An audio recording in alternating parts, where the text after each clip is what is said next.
Julian Roth was the kind of man who never danced. Billionaire, power broker. The one people whispered about from across the room, not the one they approached. But in the middle of a glittering gala, an 8-year-old girl in a lavender dress tugged on his jacket and asked, "Will you dance with me, sir?" He could have laughed. He could have walked away. Instead, he said yes, without knowing that 4 minutes on a ballroom floor would change everything he thought he knew about family, love, and the life he actually wanted to live. The ballroom at the Fairmont Aurora was designed to impress. High ceilings dripping with crystal chandeliers, soft jazz, humming beneath the chatter of power brokers in evening gowns and tailored tuxedos. Waiters moved like shadows between tables, serving flutes of champagne to men who signed treaties over steak, and women who whispered empire-changing rumors over dessert. In the middle of it all, Julian Roth stood like a man carved from stillness, black suit, silver cufflinks, a watch that cost more than the car parked outside. He wasn't smiling. He never smiled at these things. He didn't have to. His presence was the kind that didn't beg attention, it assumed it. He was halfway through a conversation with a governor's aide when he felt it. A tug, small, insistent, at the edge of his jacket. He looked down. She couldn't have been more than 8. Brown curls, a lavender dress with sparkles near the hem, tiny shoes that tapped once against the polished floor like she was giving herself courage. Julian blinked. "Are you lost?" The girl shook her head. "No, sir. I'm right where I'm supposed to be." He glanced around. No one nearby looked like they were missing a child. The adults were too deep in conversation, too focused on the donor list or the auction boards flashing in the corner. The girl lifted her chin. "Will you dance with me?" Julian Roth had been asked many things in his life, about mergers, stock drops, offshore accounts, political favors, but never that. "Excuse me?" "Dance," she said again, this time slower, as if he simply hadn't heard it properly the first time. "I don't know anyone here. My aunt's working. And Bear's too tired." She held up a stuffed animal from behind her back. It wore a bow tie. One eye was missing. Julian looked at her for a moment longer, then at the room. People were watching now, whispering. He could hear the shift in air, could see the exact way this would look. The billionaire, the strange girl. The moment she didn't belong, and asked anyway. "Please," she said, "it's just one song." And maybe it was the word please. Maybe it was the bow tie on the bear. Maybe it was the way she said "sir" like it wasn't a joke. But something cracked in him. He extended a hand. The girl placed hers in it. The music didn't stop. The party didn't pause. But the center of the room cleared as he stepped onto the floor with her. Slow, deliberate, careful not to rush. He bent slightly so she wouldn't have to reach. She placed one hand on his shoulder, the other still holding Bear. And then they danced. She didn't speak, not after that, just swayed in time with the music, her feet occasionally tapping in the wrong places, her dress spinning with every gentle turn. Julian moved like the world was watching, but also like it didn't matter. It wasn't about them. Not anymore. When the music slowed, she looked up and smiled. "Thank you," she said. He nodded once. "Any time." She stepped back, curtsied, and returned to the edge of the room. That was supposed to be it. But it wasn't. Because the next day, Julian Roth would learn who she was, and why she had been there, and what that dance had meant, and everything would change. Julian didn't think about the girl again that night. Not consciously. After she disappeared into the crowd, he returned to his table, picked up his wine glass, and listened to another 30 minutes of meaningless conversation about tax codes and offshore holdings. He nodded where appropriate, signed a check for a clean water initiative, left the ballroom at exactly 10:08 p.m., stepping into the waiting car without saying a word to his driver. But when he got home, loosened his tie, and set his phone down on the countertop, he found himself staring at nothing for a while. The image floated back. A lavender dress, one missing button eye, a voice asking him gently, "Will you dance with me, sir?" The next morning, his schedule was full. Calls with Singapore, a quarterly update from legal, a lunch with 2 board members who had been threatening to go independent. But just before 10, his assistant knocked on the office door holding an envelope. "This came from the hotel," she said. "Couriered, handwritten." Julian raised an eyebrow. "Handwritten? Who still does that?" "Apparently little girls with excellent manners," she said, then set the envelope on his desk and left without further commentary. He opened it carefully. Inside was a drawing, crayon and marker, him in a black suit, her in the purple dress, Bear between them wearing the bow tie. At the top in block letters, "Thank you for not saying no." His breath caught. He stared at it for longer than he should have. On the back of the paper was a note. "My name is Lucy. I was at the party because my Aunt Em works for the hotel and had to bring me. Thank you for dancing. That was the best 4 minutes of my whole year. Bear says you were very tall and tried your best. I hope you don't get in trouble for it. Lucy." Julian read it twice, then 3 times, then set it down and stared out the window for a full 15 minutes while his phone rang twice and buzzed 3 times with updates he didn't care about. He didn't know why the letter made him feel the way it did, maybe because it was so simple, so sincere, so undeserved. He wasn't the kind of man who earned drawings. He was the kind who gave bonuses instead of birthday cards, who funded entire research hospitals, but forgot his own assistant's birthday 3 years in a row. But Lucy didn't know that. She'd just seen a man and asked him to dance. And he had. Later that day, during a lunch he wasn't even really present for, he asked his assistant to find out who M was. Full name, employee file, department. Not to reprimand, just to know. By that evening, he had what he needed. Her full name was Emily Gardner. Hotel events staff, temporary employee, emergency hire after 2 team members called out. She was a single guardian to her niece. Lives in a 1-bedroom apartment in South Ridge.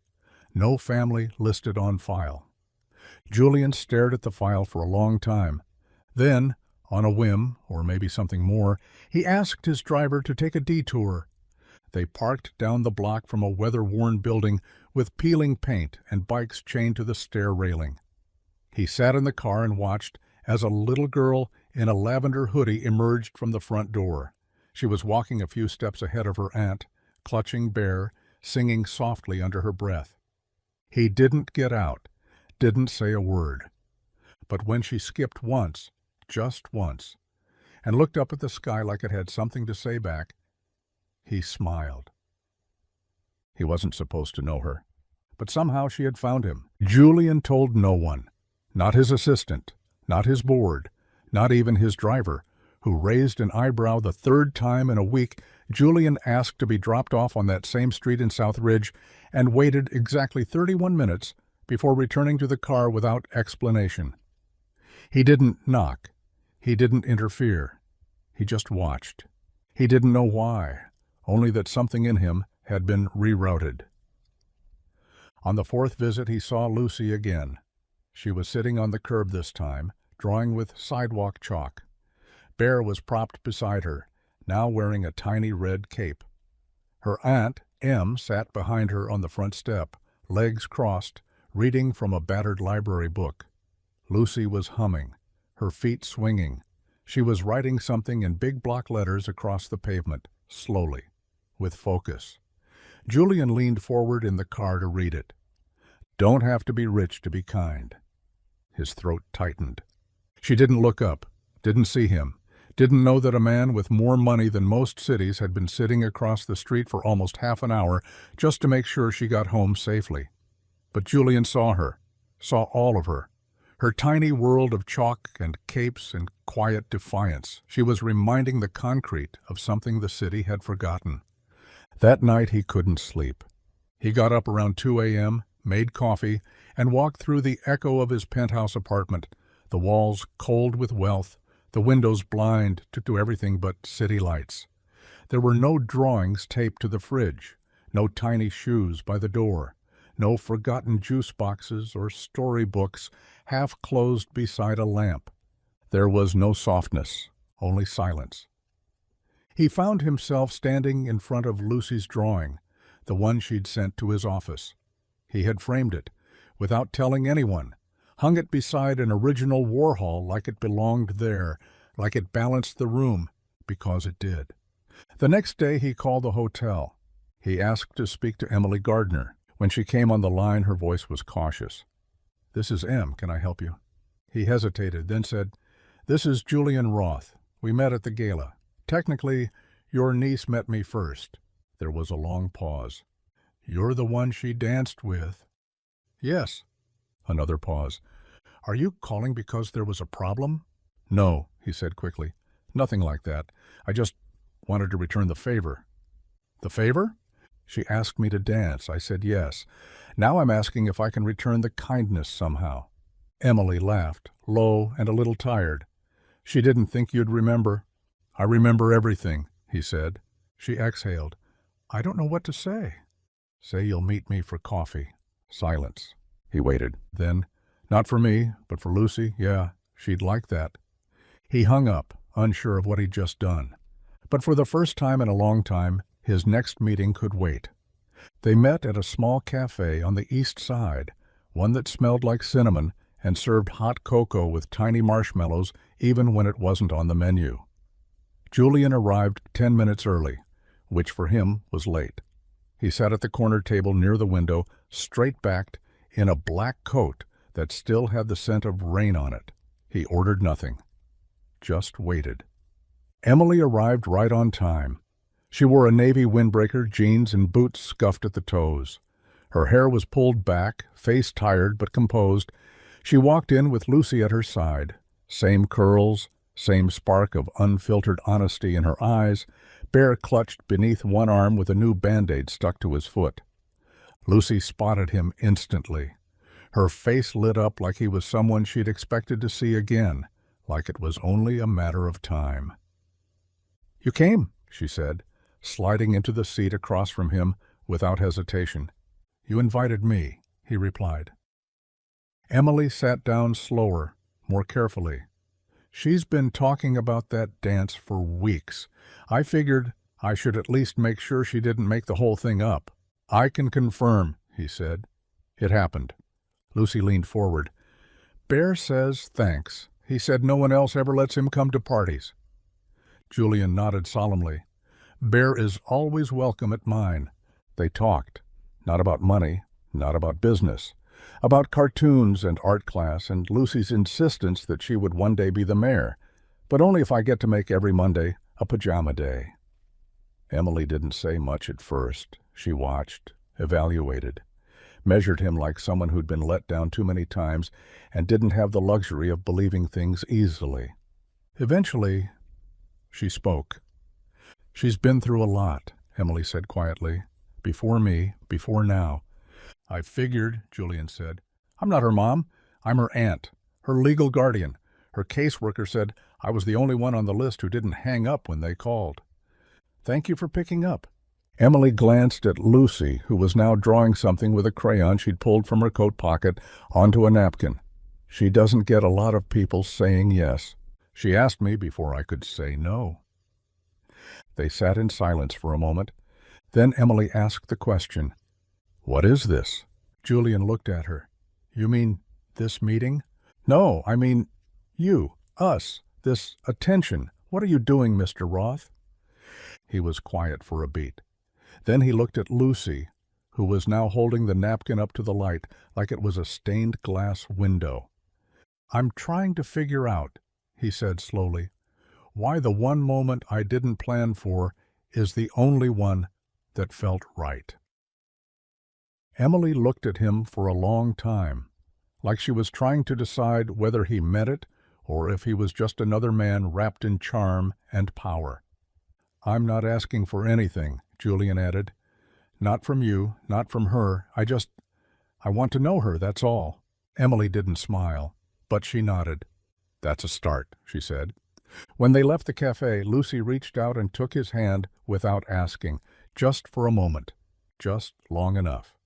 And Julian, the man who had once built his life on saying no to everything that didn't serve him, realized he'd already said yes. Julian didn't try to see Lucy every day. He didn't send extravagant gifts or show up with cameras. That wasn't what she needed. Instead, he started showing up in smaller, quieter ways that mattered. A sketchbook delivered to the front desk at Emily's apartment, wrapped in brown paper with a single note. For your masterpieces, a letter to her school principal offering to fund the art department for the next 3 years, anonymously. And every few weeks, coffee with Emily, always the same cafe, always the same table. Sometimes Lucy came, sometimes not. When she did, she brought updates. Bear lost a tooth. I beat my record in jump rope. I'm writing a story now. It's about a girl who teaches a statue how to feel things. Julian listened like it was the only thing he had to do. He'd sit forward, elbows on the table, hands wrapped around his cup, nodding as she spoke. No interruption, no distraction, just her. And she noticed. One morning, during one of their cafe visits, Lucy said, "You don't check your phone a lot." Julian shrugged. "You're more interesting." She smiled at that and leaned closer, whispering, "Even more than money spreadsheets?" "Even more than those." Later that evening, Emily walked him out.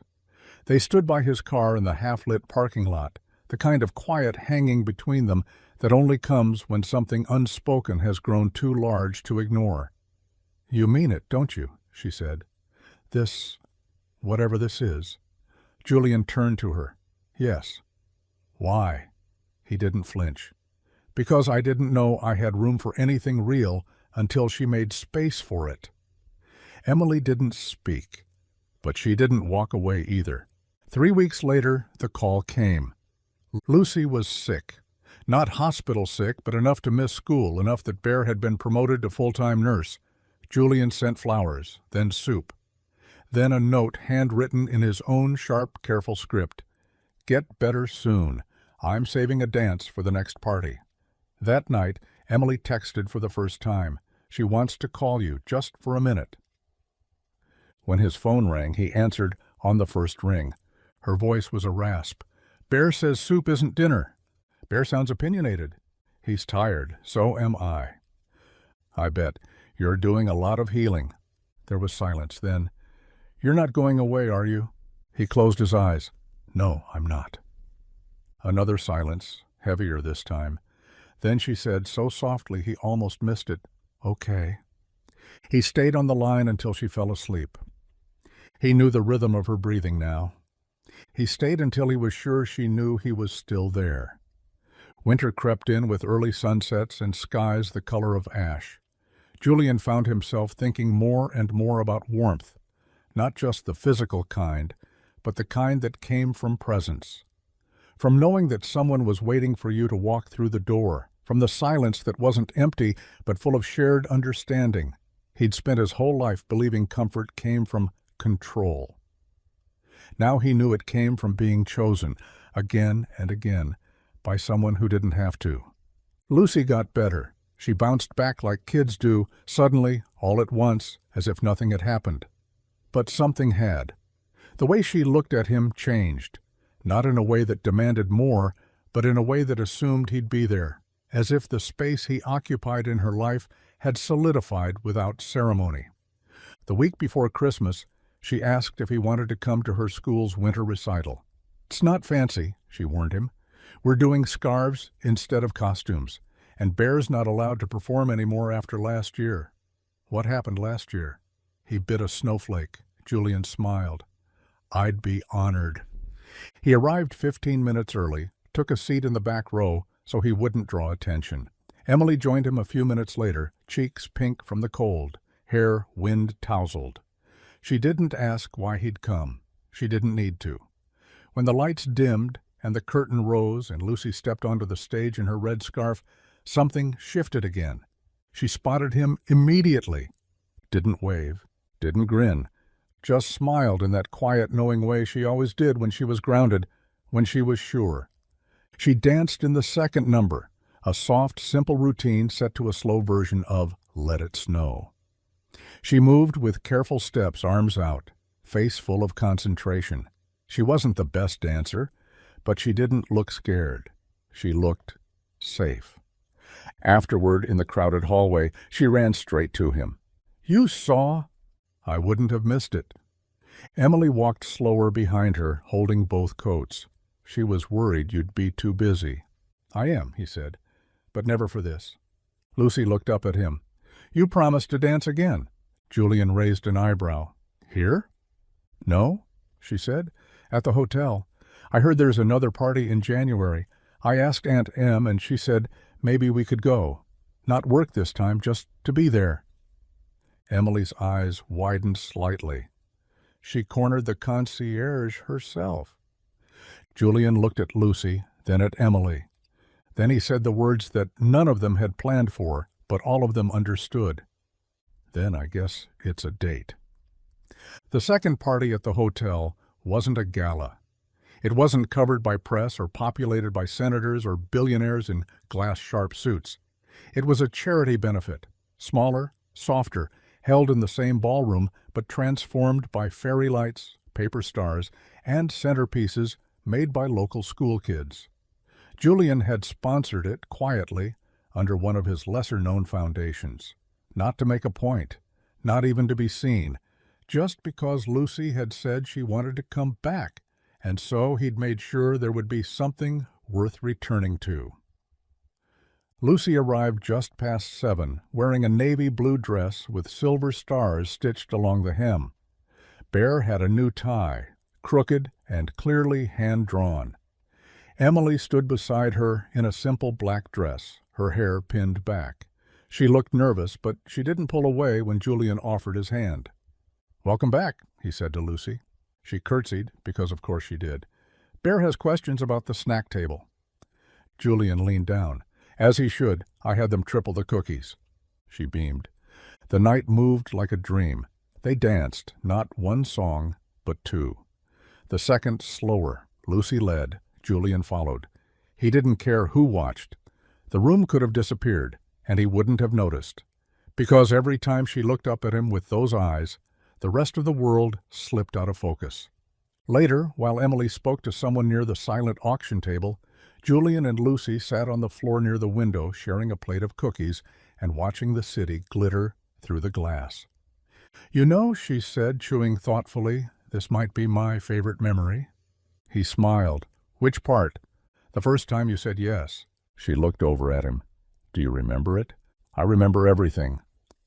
She nodded once, satisfied. Then she pulled something from her tiny purse. Folded paper. Another drawing. This time it was all three of them, Julian, Emily, and Lucy, with Bear on Julian's shoulder, grinning. They were under the same chandelier they stood beneath now, but this time everyone was smiling. At the bottom, families don't start big, they start brave. He didn't know what to say, so he didn't say anything. He just reached for her hand. Emily returned a few minutes later, looked at the two of them sitting there, and instead of speaking, she sat too. 3 people on a ballroom floor.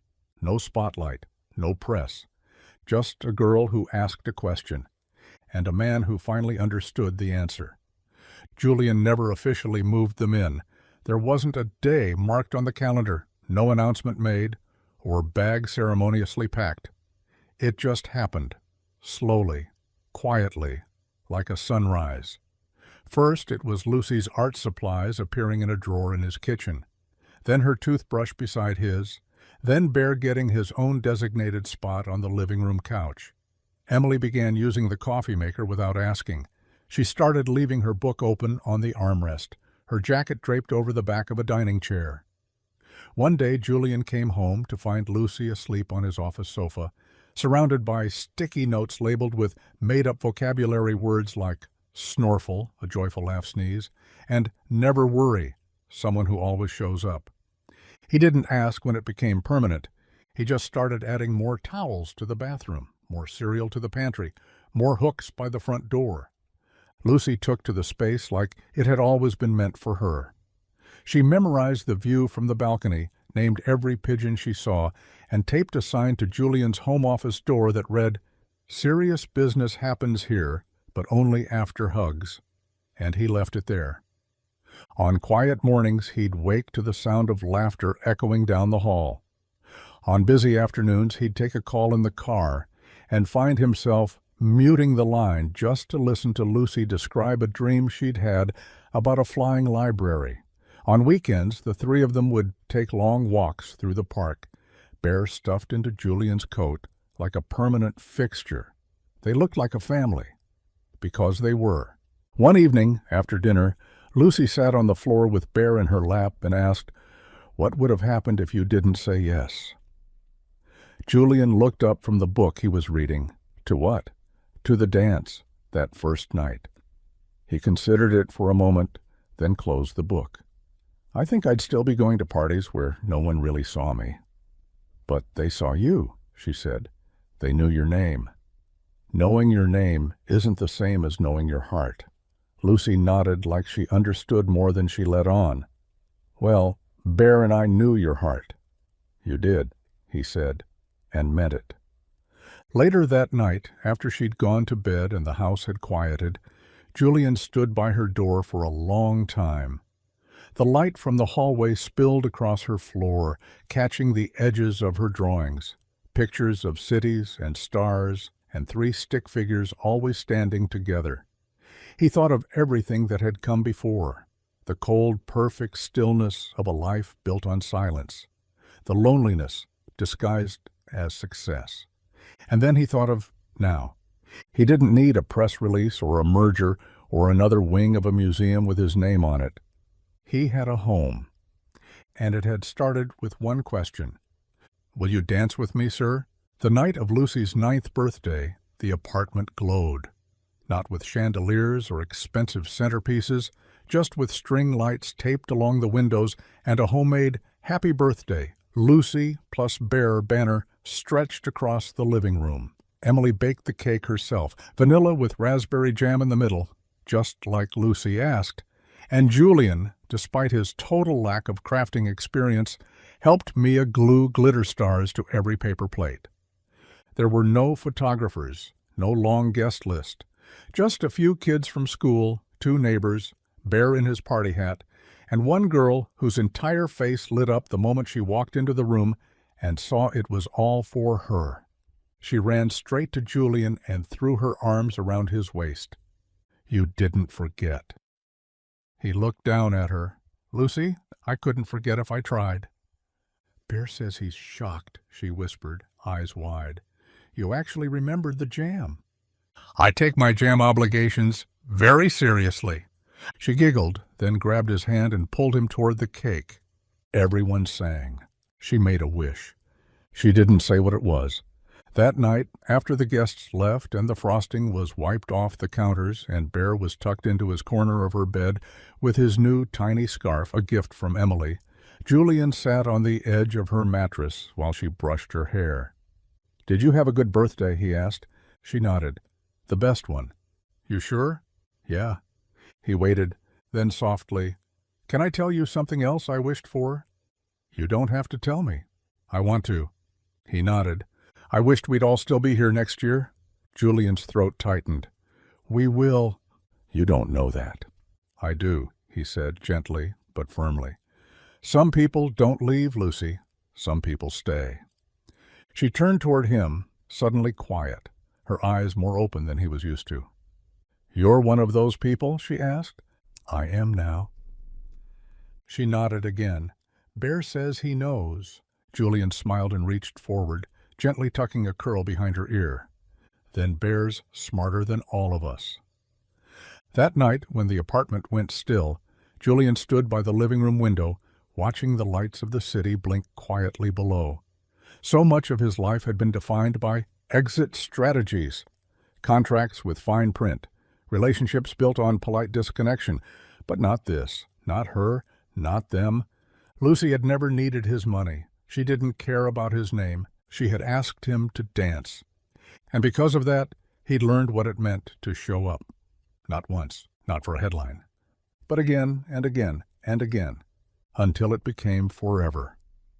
Spring returned with its quiet signals, longer daylight, soft wind through open windows, the smell of rain settling into the cracks of the sidewalks below. The city felt slower, or maybe Julian was finally noticing it in a way he never had before.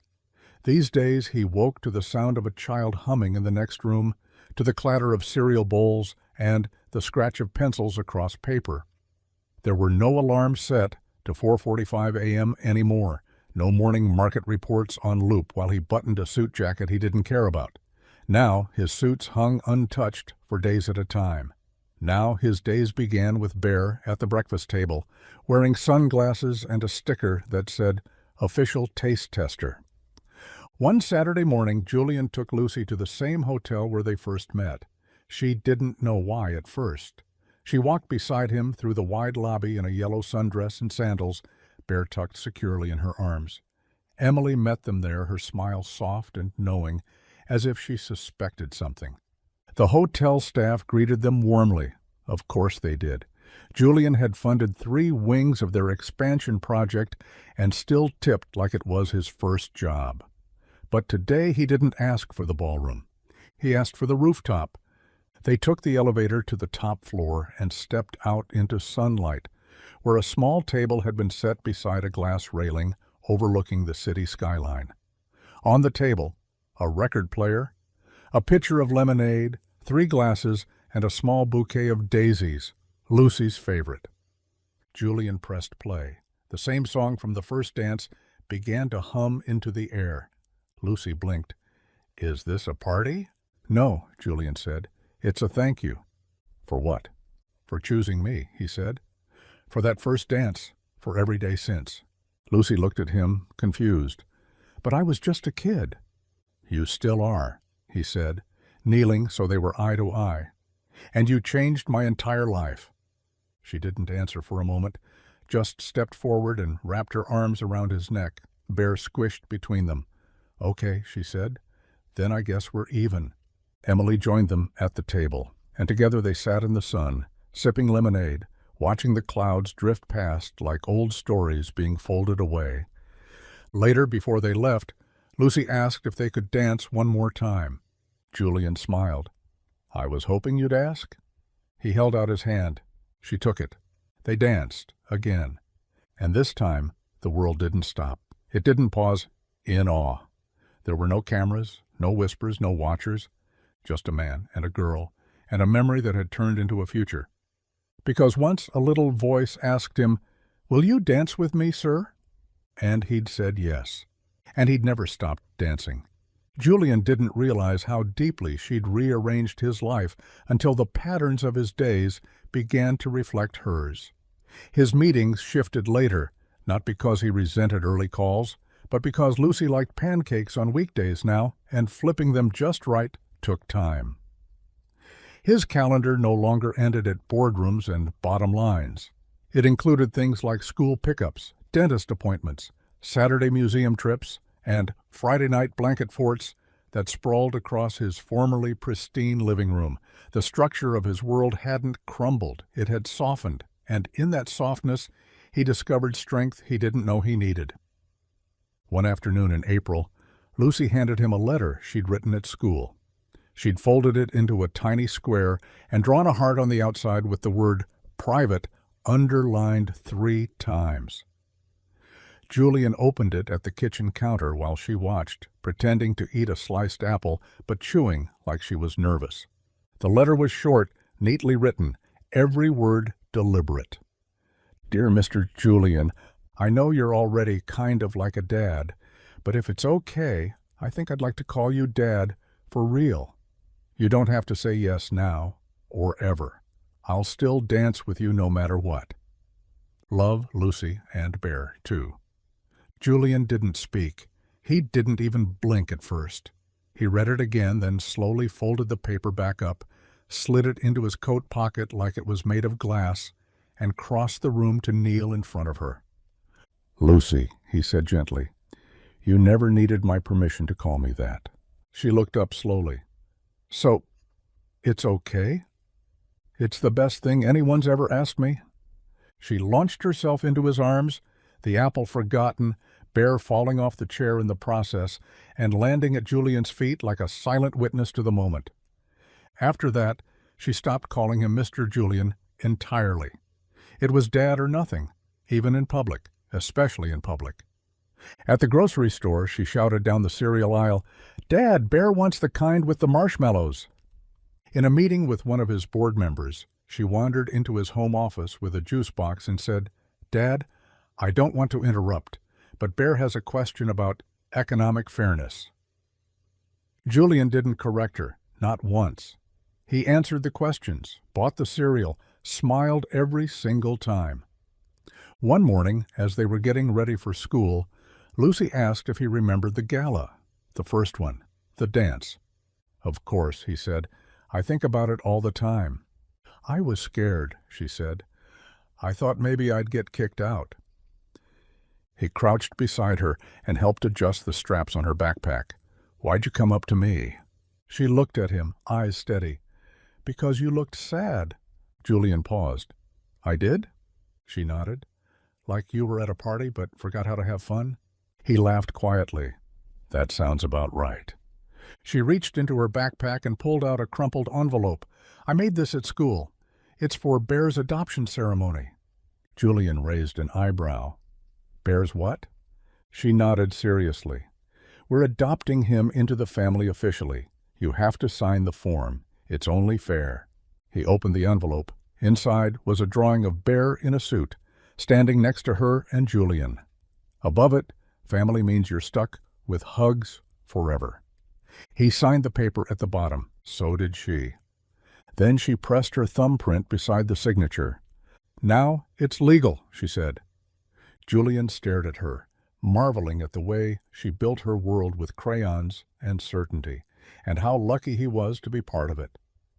By May, the apartment had fully transformed, not just in decoration, though there were certainly more pops of color now, more glitter glue art taped to the walls, and a rotating display of Lucy's bear-sized fashion designs hung from the back of a kitchen chair.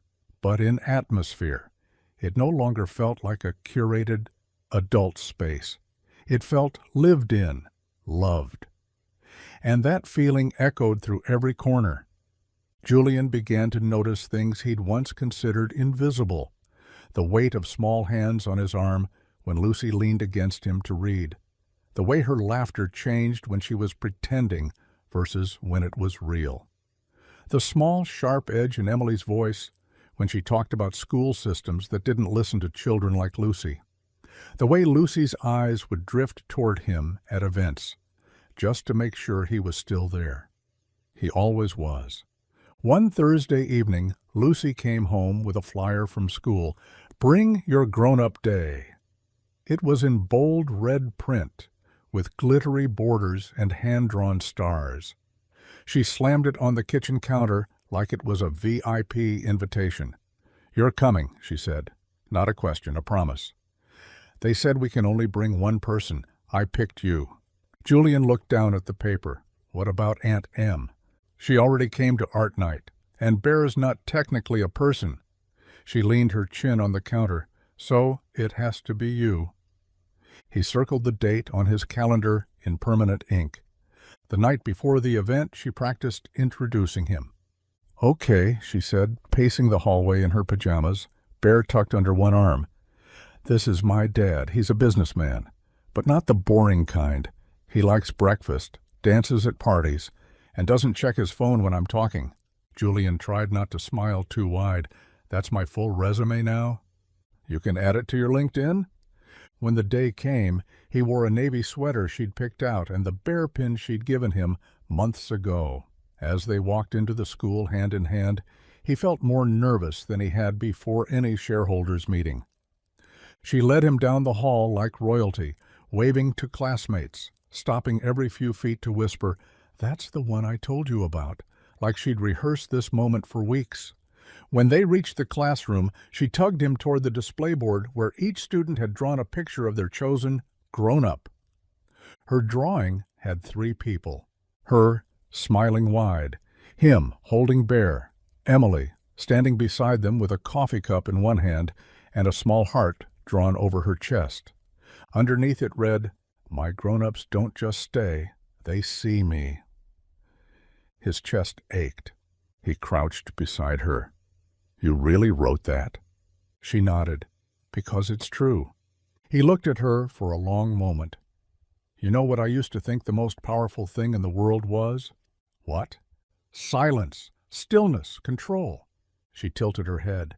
"And now?" "Now I think it's a girl with a stuffed animal and enough courage to ask someone to dance." Lucy smiled. "That's what Bear said, too." They spent the rest of the afternoon gluing macaroni to construction paper and drawing silly self-portraits with washable markers. At one point, she climbed onto a chair, pointed at him, and told the whole class, "He's the only grown-up I know who knows how to twirl without stepping on your toes." And he bowed, right there, in front of 20 third-graders. That night, back at home, after stories and teeth-brushing and lights dimmed low, Lucy rolled over in her bed and asked, "Do you think all people find the ones who are meant to see them?" Julian sat on the edge of her bed, smoothing the blanket over her shoulder. "Not always," he said gently, "but I think the lucky ones do." She closed her eyes, thumb brushing Bear's frayed ear. "Then I think we're lucky." June arrived with the buzz of summer on its heels, popsicles on the balcony, ice cream trucks echoing down the street, Lucy running barefoot across the apartment on weekend mornings with a beach towel trailing behind her like a cape. School let out on a Wednesday. She came home with glitter on her cheeks, a half-folded report card, and a backpack full of goodbye notes from classmates, most of which said things like, "You made art fun," and "I'll miss Bear." That weekend she woke up early and made a checklist. At the top, in bold purple marker, "Summer things to do with Dad." Below it, a mix of chaos and intention. Teach Bear to swim, sleep outside, or by the window, that counts. Eat cereal for dinner more than once. Learn how to twirl someone else. Make a map of places we've danced. Talk about Mom, just once, even if it's sad. Tell Dad he's stuck with me forever. Julian read the list twice, then folded it carefully and tucked it into the inside pocket of his jacket, like a contract more sacred than any merger he'd ever signed. That night, he made cereal for dinner, just to cross it off the list. They started with the easy items. Bear learned to swim in a shallow plastic pool on the balcony, while Lucy gave a full play-by-play using a megaphone made out of a paper towel roll. "Look at that backstroke," she cheered. 10 out of 10 splash control. Julian sat nearby, a towel around his shoulders, watching her like he was storing every second in his memory. The night they tackled number 2, they dragged pillows and blankets to the wide front window of the apartment, opened it just enough to hear the city hum, and fell asleep under the stars printed on Lucy's comforter.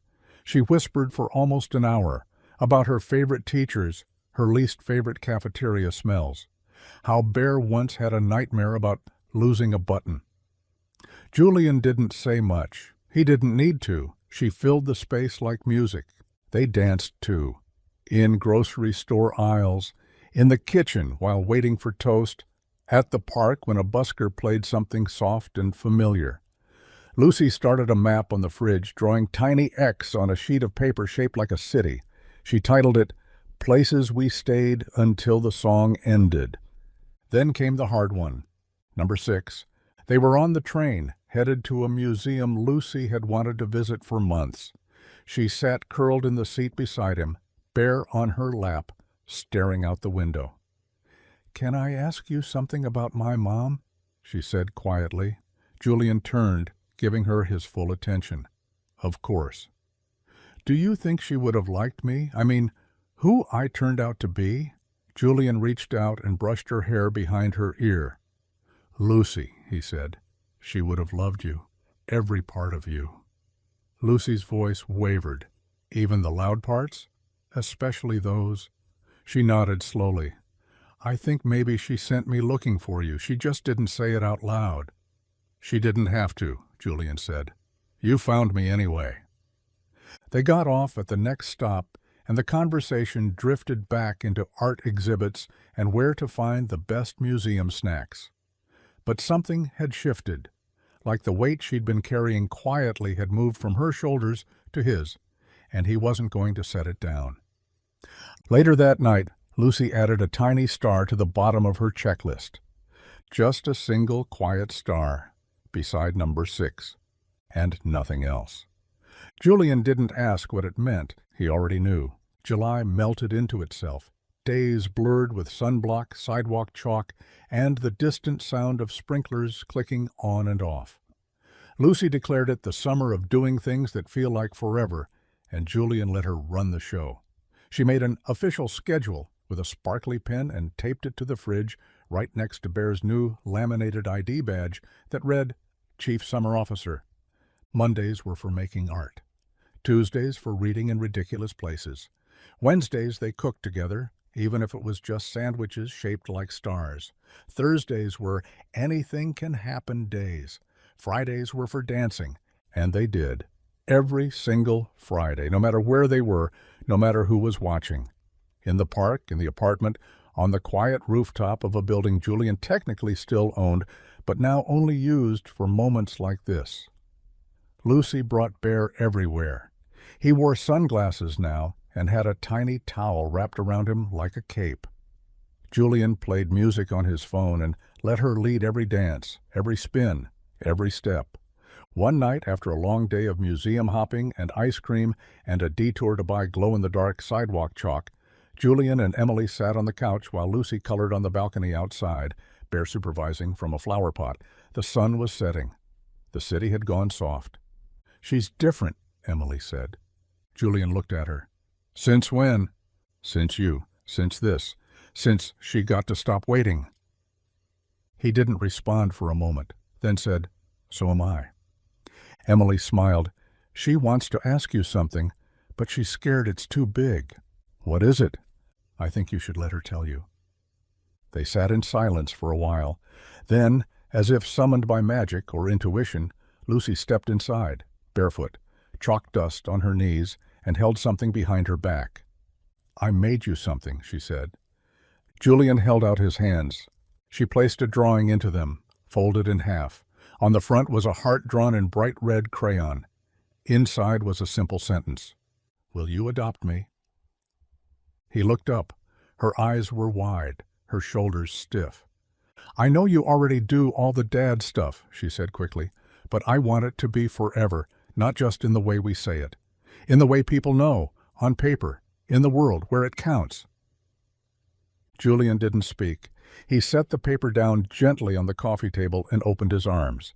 She flew into them. Emily watched from the doorway, one hand covering her mouth, tears in her eyes. "I didn't want to ask too soon," Lucy whispered into his chest. "I didn't want to break it." Julian pulled her closer. "Nothing about this breaks? It only gets stronger. So you'll do it?" "Lucy," he said, pulling back just enough to look her in the eye, "I've been waiting for you to ask." She nodded once. "Bear says you'll need a lawyer. I know a few, and we might need a party. We'll make one." She let out a long breath, then reached into her pocket and handed him another slip of paper. It was a checklist, only 2 boxes this time. Ask. Be chosen. He took the pen from her hand and checked both. The adoption process moved faster than anyone expected, not because of Julian's influence, though he had plenty, but because everything was already there. The caseworker assigned to Lucy's file arrived with a clipboard and a cautious expression, and left with tears in her eyes after Lucy asked if Bear needed to be present for her official interview. Emily submitted every form without needing to be reminded. Julian cleared his calendar for court dates, fingerprints, home visits, background checks. None of it fazed him. He didn't see it as red tape. He saw it as a doorway. During one of the early interviews, the caseworker asked, "Why now?" And Julian answered without hesitation, "Because she asked." That was all. It was enough. They spent the weeks leading up to the hearing like people preparing for something sacred. Lucy picked out her dress, a soft blue one with tiny buttons shaped like stars. Bear wore a suit jacket cut from one of Julian's old ties. Emily ironed everything with a reverence normally reserved for weddings. Julian bought a new pair of cufflinks, not because he needed to, but because he wanted something about that day to feel like an anchor. The morning of the hearing, Lucy was quiet. Not scared, just still. Julian found her by the window, Bear in her lap. "You okay?" he asked. She nodded. "I think my heart is full. It's making everything else quiet." He knelt beside her. "Mine too." They arrived at the courthouse together. Julian held one of her hands. Emily held the other. Inside, the air smelled like paper and time. Everything echoed. But Lucy didn't flinch. When the judge walked in, she stood a little taller, Bear tucked confidently under one arm. Julian testified first. His voice never wavered. When they asked why he wanted to adopt her, he said, "Because she made me into who I was supposed to be." When they asked if he understood what it meant to be a father, he replied, "Yes, I do. It means being the first person who shows up and the last person who leaves." When it was Lucy's turn, she stood on a small footstool so the microphone could reach her. "Do you want to be adopted by Mr. Roth?" the judge asked. Lucy looked at Julian, then at Bear, then back at the judge. "I already was," she said. "We just didn't do the paperwork yet." The judge smiled. "Well then, let's make it official." When the gavel came down, Lucy didn't cheer. She didn't jump or clap. She just turned, wrapped her arms around Julian's waist, and whispered, "Hi, Dad." He picked her up and whispered, "Hi, daughter." Emily cried. The caseworker cried. Bear got a cupcake with his name written in frosting at the party afterward. They danced that night. Not at a gala, not on marble floors or under chandeliers, but in their living room, just the three of them. Music low, lights dimmed, Bear between them. Lucy's feet on Julian's shoes, her arms around his waist. "You remember the first dance?" she asked, resting her cheek against his chest.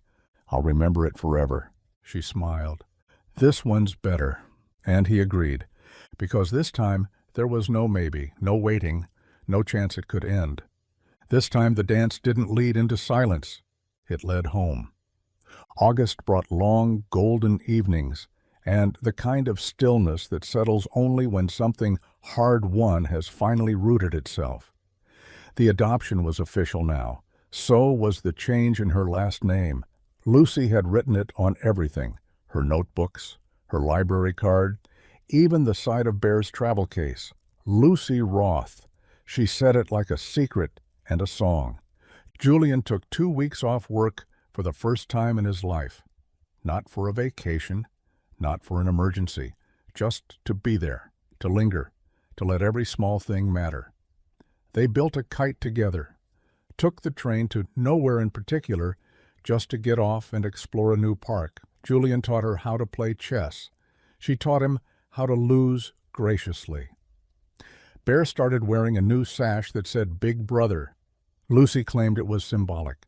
One late afternoon, as the sun fell low across the apartment floor and the air hummed with quiet, Lucy asked if she could show him something. She led him to the bookshelf in her room, pulled down a notebook he hadn't seen before, stitched along the edge, hand-decorated, worn soft from use. Inside, pages and pages of drawings, stories, bits of conversations they'd had, taped notes, candy wrappers, ticket stubs from the day they'd gone to the museum.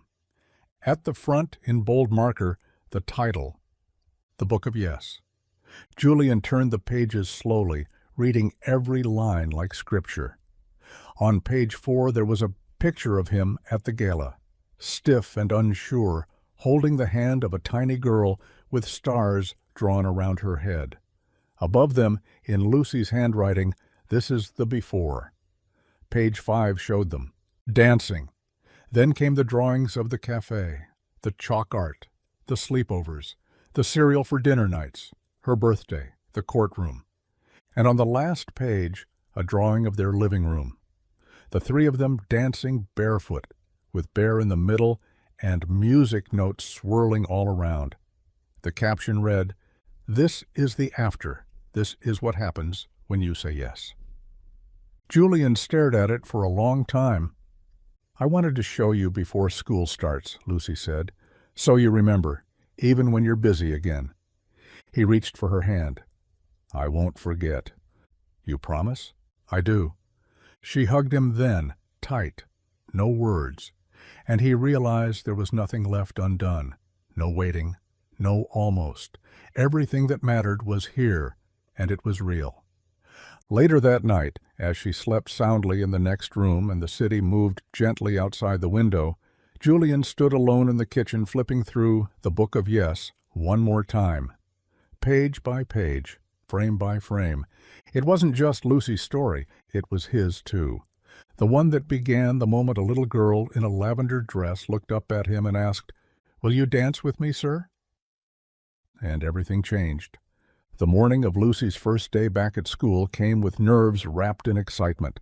She sat at the kitchen table in a brand-new navy backpack, double-checking that Bear's mini ID badge was clipped securely to the strap. Julian stood at the stove, flipping pancakes, trying to act casual while watching her out of the corner of his eye. "You know," she said between bites, "third grade is a pretty big deal." "I've heard," he replied, setting down a small stack shaped like stars. "Do you think Bear's ready for it?" "He was born ready," she said with confidence. "But I told him no talking during math this year. Last time he got me in trouble for whispering answers." Julian smirked. "That Bear's always pushing limits. He gets it from you." When it was time to leave, Lucy grabbed her lunchbox and walked toward the door, then stopped, turned, and looked at Julian. "You're coming with me, right? To the gate?" He nodded. "Of course. Even if it's crowded, even if people look?" "Especially then." The walk to school was quiet but full. Emily met them a block away, waving from the opposite sidewalk. They fell into step naturally, like they always had, as if this rhythm, this family, had existed forever. When they reached the school, Julian felt Lucy's fingers tighten around his. "This year feels big," she said. "It is," he said. "Do you think I'll do okay?" Julian crouched beside her, just outside the school gate. "I think you'll do more than okay. I think you're going to surprise yourself." She tilted her head. "You really believe that?" "I do?" She nodded like she was taking his belief and tucking it somewhere safe. Then she handed him Bear. "Hold him for me," she whispered. "He gets nervous when he's alone." Julian hugged Bear like he meant it. "I'll keep him company." Lucy smiled. Then she turned and walked through the gate, her braids swinging, her steps growing more certain with every stride. Julian stood there for a while, Bear under one arm, watching her until she disappeared into the building. Emily stepped closer. "You okay?" He nodded slowly. "Yeah. You look like someone who just let go of something important." He glanced down at Bear. "I didn't let go, I just handed her the lead." They walked back in silence, the city moving around them, a new chapter opening with quiet confidence. That night, when Lucy got home, she ran through the door and hugged Julian before even taking off her shoes. "It went great," she said. "And guess what?" "What?" "I told everyone about the Book of Yes, even my teacher. She said I should bring it in sometime. I think I'm going to be the one who starts the classroom library." Julian blinked. "That's amazing." "I think I'm good at being found," she said. He smiled, pulling her close. "I think you're even better at helping other people feel found." She leaned her head against his chest. "That's what forever people do."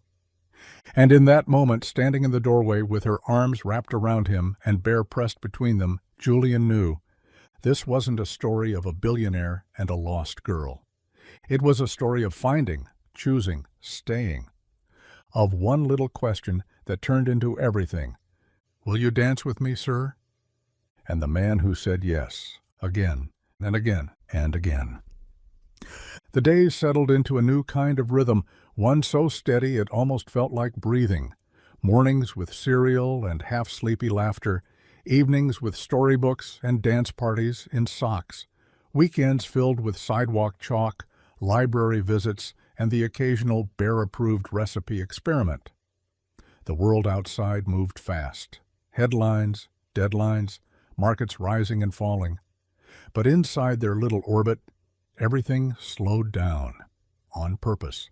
One crisp Sunday afternoon in early September, Julian found Lucy sitting cross-legged on the rug in her room, a shoebox in front of her, and Bear leaning against her knee. She was sorting through papers, old drawings, ticket stubs, photo booth strips, a dried flower someone had tucked behind her ear at a school picnic. "What are you working on?" he asked from the doorway. "I'm making a time capsule," she said, not looking up. "For later, for when I forget how everything started." Julian stepped closer. "You think you'll forget?" "Not all of it," she said. "But memories fade. That's why people take pictures. I just want something to open when I'm older and think, oh yeah, that's when the world flipped in the good way." She picked up the drawing she'd made of their first dance and smiled. "You can put something in it too, just not something boring like a business card." Julian laughed and left the room. 10 minutes later, he returned with a folded note and a smooth black stone. She lifted an eyebrow. "A rock?" "Not just a rock. The one we stepped on during our first rooftop dance. You said it looked like the moon." Her face softened. "And the note?" He handed it to her. She read it quietly, then read it again. Inside, in his familiar, careful handwriting, it said, "Thank you for interrupting my life. Thank you for saving it. Thank you for asking me to dance." Lucy swallowed hard. "This goes in the very bottom," she said, "so it's the last thing I see when I open it." That night, after she fell asleep, Julian stood on the balcony, the cool air brushing over his skin. Emily joined him, wrapping a blanket over her shoulders. "She told me today she wants to write a book one day," Emily said. "A real one, about before and after, about you." Julian didn't say anything. She asked if it was weird to write about something that started with just one moment. Julian nodded slowly. "That's how everything starts." Emily looked at him. "You know, I used to think it was just luck, that she found you. I thought it was chance too. But now?" Julian exhaled. "Now I think it was grace." They stood there together, watching the city blink and shimmer beneath them, and said nothing else. Inside, Lucy rolled over in her sleep, Bear clutched to her chest, the time capsule box resting just beneath her bed. And the man who once lived in silence and distance and steel now lived in warmth, in small rituals, in steady, sacred yeses. Because once upon a time, a girl with a bear and a brave little voice looked up at him in a room full of people and asked the question that changed everything. "Will you dance with me, sir?" And without knowing what it would mean, he did. Autumn settled over the city like a sigh. Cool breezes, golden trees lining the sidewalks, and the sound of leaves skittering across the pavement like they were chasing stories. Lucy began carrying a notebook with her everywhere again, scribbling in the margins during breakfast, doodling on train rides, jotting down overheard conversations that made her laugh. "I'm collecting voices," she told Julian one afternoon, "so I can make characters that feel like real people." "You already do that," he said. She smiled. "You're biased." "Only toward excellence." One night after dinner, she asked if she could interview him. "For what?" "For my story," she said. "You're in it." He raised an eyebrow. "I assumed Bear was the lead." "He is," she said without pause. "But you're the plot twist." They sat together on the couch, a bowl of popcorn between them and Bear in the middle as moderator. Lucy pulled out her notebook and asked the first question. "What were you looking for the night I asked you to dance?" Julian was quiet for a long moment. Then he said, "I think I was looking for a reason to stay in the room." Lucy scribbled something down, then looked up. "And did you find it?" He nodded. "Yes, though it wasn't a reason. It was a person." She stared at him, then softly whispered, "Me?" He nodded again. She moved on. "What's the bravest thing you've ever done?" Julian didn't even think this time. "Letting myself be loved by you." She blinked, surprised. "You didn't say loving me." "That part was easy," he said. "Letting it in, that was harder." She didn't write that one down. She just looked at him for a long time and then reached out and took his hand. "No more questions," she said. "Bear says that's enough truth for one night." Later, after the dishes were done and Emily had gone to bed and the apartment had grown quiet, except for the rustle of wind through the curtains, Julian stood in the hallway, looking at the gallery of photos Lucy had insisted they hang. It had started with just one, their first official picture, him in a suit, her in that lavender dress. But now there were dozens. Her first day of school with Lucy Roth printed on her name tag. Bear at the dentist. Julian asleep on the couch with stickers all over his face. A blurry photo of them, dancing in the living room, arms outstretched, barefoot. He looked at them all, his chest tight with something that still didn't quite have a name. And in the doorway behind him, Lucy said, quietly, "You're a good main character." He turned to find her holding her notebook, wrapped in a blanket like a superhero. "You think so?" he asked. She nodded. "Good arc. Great dialogue, very believable." He smiled. "What about you?" "Oh, I'm the narrator," she said. "I get to decide what matters." Julian knelt down, brushed a curl behind her ear. "I'm glad you wrote me in." Lucy leaned forward, wrapped her arms around his neck, and whispered into his shoulder, "I always was." By October's end, Lucy began planning something she called the anniversary of the yes. Julian wasn't entirely sure what that meant, but she insisted it was important. "It's not our birthday or a holiday," she said one evening as she and Bear sat surrounded by construction paper and glitter. "But it's the day everything changed, the day you said yes. The dance, remember?" "I remember," he said softly. "Well," she said, cutting out a wobbly paper heart, "then we're celebrating it." She planned everything. There would be toast with jam in the shape of hearts. A movie night with their first official couch fort of the fall.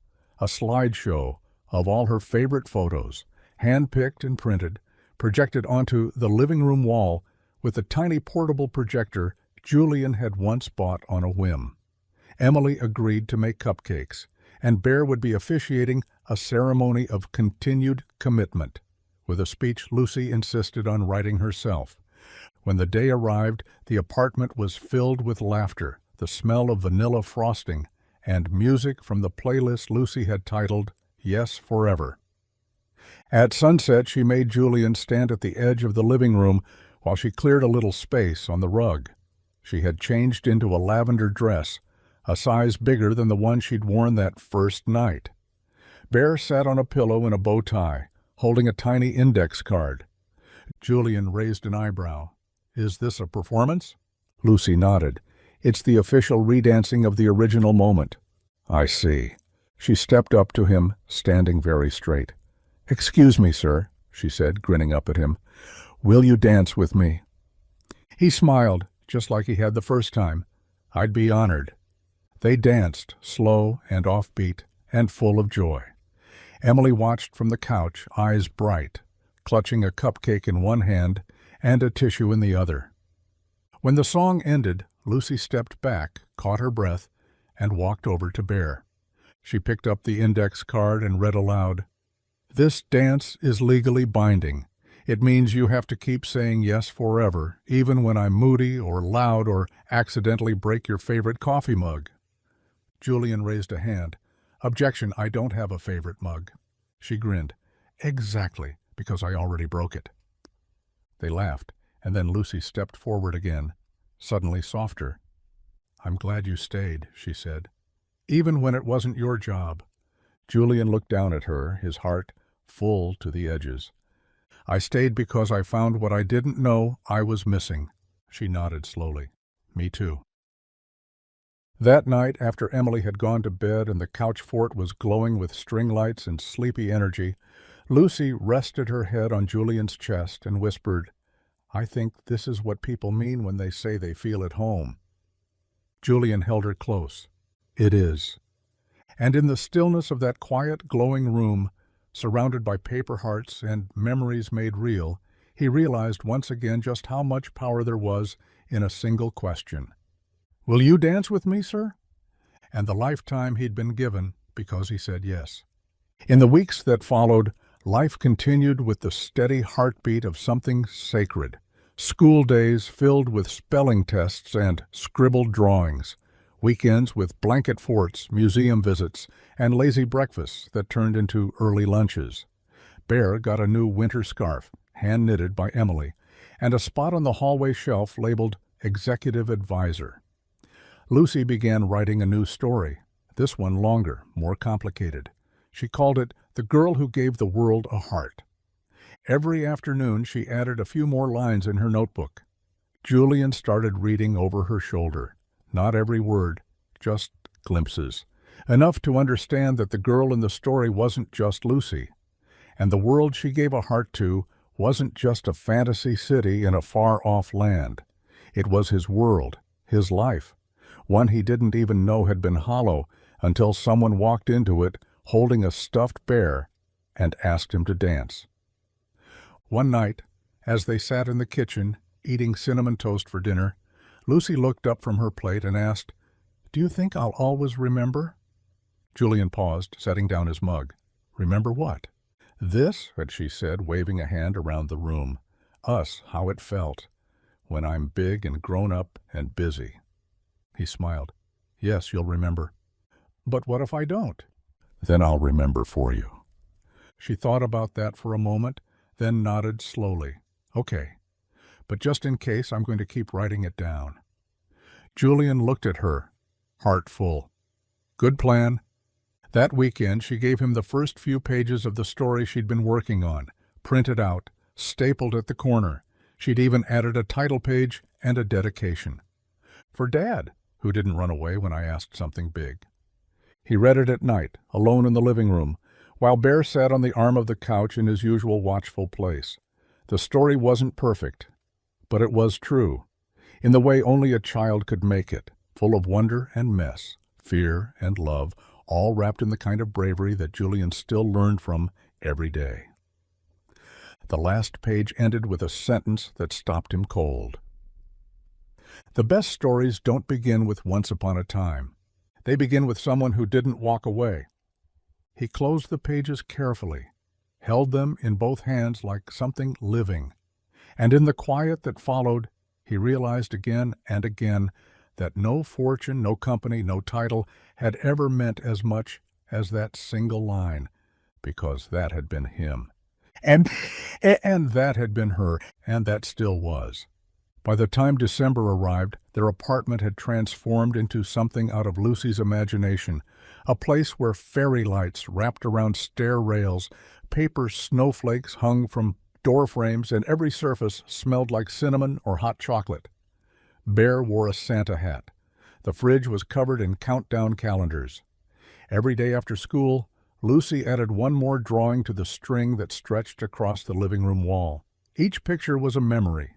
The gala, their first dance, pancake breakfasts, court day, Bear's spa day, and rainy afternoons under blankets reading, side by side. At the top of the wall, in big block letters, Our Yes Story. Julian walked past that wall at least 10 times a day, and every single time he stopped, just for a second, to look at it, not to admire it, but to ground himself in the truth of it, the impossibility of it, the way Yes had turned into this. One snowy Saturday evening, Lucy padded into the living room in fuzzy socks and pajama pants covered in little cartoon bears. She held a folded piece of paper and Bear, who now sported a tiny scarf and matching mittens. "I need to ask something," she said. Julian set down his book. "Of course." She sat beside him, unfolding the paper. "It's a list. But it's not like the summer one. This one's for real-life things, long-term stuff." He took the paper from her hands and read, "Important things I want to remember always. You said yes. Bear came too. I'm not too much. Home doesn't go away when you leave the room. I can ask for hugs. It's okay to laugh when I mess up. People can change their story. You changed yours. I'm not the side story. I'm the main one now. You're mine, not just Kind of. For real. Julian read the list 3 times, then folded it again, then looked at her. "You are the main story," he said. Lucy leaned her head against his arm. "That's what I thought." They sat in silence for a while, the kind that only happens between people who don't need to fill it. Then she said, "Sometimes I still wonder if it's really real." He turned his head. "What makes it feel not real?" She shrugged. "Because it's good, like too good, like it should only last for a little while." Julian reached down, picked up Bear, and set him gently in Lucy's lap. Then he took her hand. "It's real," he said, "and it's not going anywhere. Even if I grow up weird, especially then. Even if I forget things, I'll remember them." She looked up at him, eyes serious. "You promise?" Julian leaned down, kissed the top of her head. "I promise every time you ask." That night she added one more picture to the string across the wall. It was a simple sketch. Just her and Julian, side by side, sitting under a tree that was bigger than both of them. Bear was lying in the grass, and across the top, in bright red crayon, "We are the story."